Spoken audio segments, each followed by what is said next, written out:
covered sample from a dropping height of 1200 mm.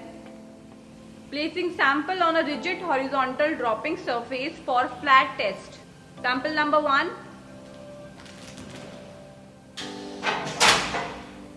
Now dropping same sample edgewise. No damage found.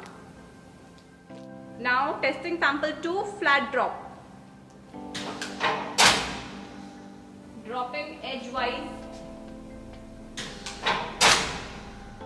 Dropping the same sample, second time, edgewise. No damage found.